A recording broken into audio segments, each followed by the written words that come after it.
Apa Anda udah curiga ketika itu? Bukan sudah curiga, memang sudah ada. Bahkan saya berkali-kali diingatkan, Anda sudah siap dengan konsekuensi hukumnya. Saya bilang, saya siap. Saya tidak akan pernah takut dan tidak akan pernah menarik pernyataan saya sedikit pun.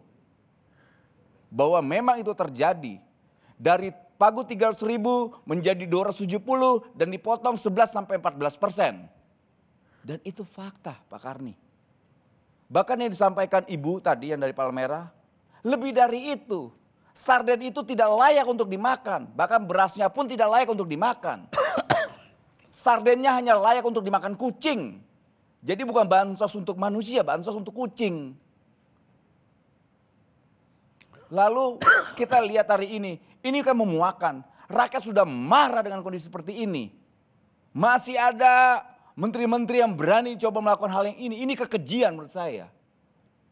Saya juga kaget juga ketika KPK memberi pasal 12 itu. Kenapa tidak pasal 2 ayat 2 hukum mati? Udah ada yang tepat itu pasal 2. Pasal 2 ayat 2 hukum mati. Kenapa? Lo tidak mau apa lagi? Bangsa ini harus berkompromi terhadap kejahatan-kejahatan ini. Kita harus tunduk dengan para koruptor ini. Bangsa ini tidak akan pernah takut kehilangan para koruptor kok. Tapi karena perilaku koruptor, bangsa ini akan hilang.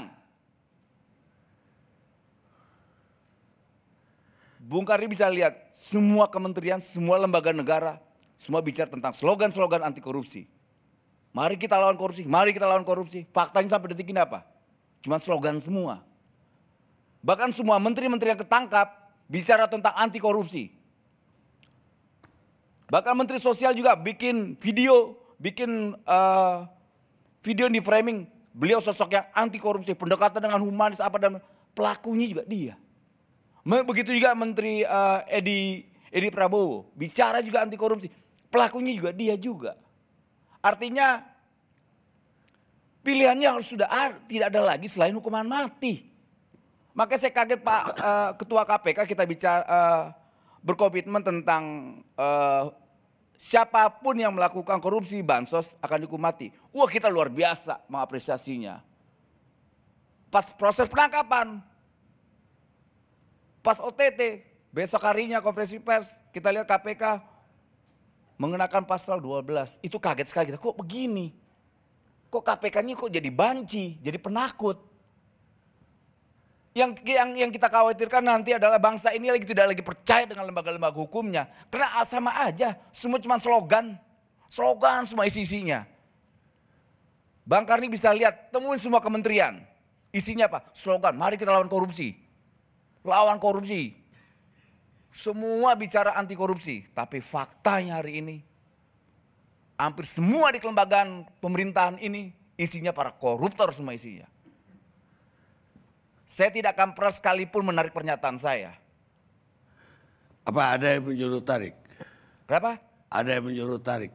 Banyak yang nyuruh saya untuk menarik pernyataan saya. Salah satu di Kementerian Sosial. Makanya saya tidak akan pernah saya tarik, saya bilang. Kita terbiasa berhadapan dengan kekuasaan yang lebih dari ini. Kita biasa berhadapan dengan Soeharto ketika Orde Baru. Cuma melawat menteri doang saya takut. Saya bilang, tidak ada urusan. Kita lawan. Kita tidak akan pernah takut dengan para bandit-bandit murahan ini. Kalau begini terus ya gak selesai bangsa ini. Bangsa ini terus disandra oleh para bandit-bandit, oleh koruptor-koruptor ini. Kok kita berkompromi dengan hal itu? Makanya saya kaget juga ketika ada beberapa kawan-kawan saya, pendekatannya suka humanis. Saya bilang gak bisa. Emang kalau 1 juta atau 3 juta atau 5 juta koruptor hilang, bangsa ini kehilangan mereka? Tidak. Tapi bangsa ini bisa kehilangan gara-gara koruptor itu. Jadi ya saya rasa jangan berkompromi lah dengan para bandit-bandit ini. Tidak ada ruang buat mereka. Hukum mati. Hukum mati. Kita punya tanggung jawab moral buat bangsa ini ke depan, buat anak saya dan sebagainya. Kalau kita membiarkan bangsa ini terus begini ya mau jadi apa? Dan kita juga mau presiden meminta maaf atas keputusan yang salah, mengambil orang-orang yang salah.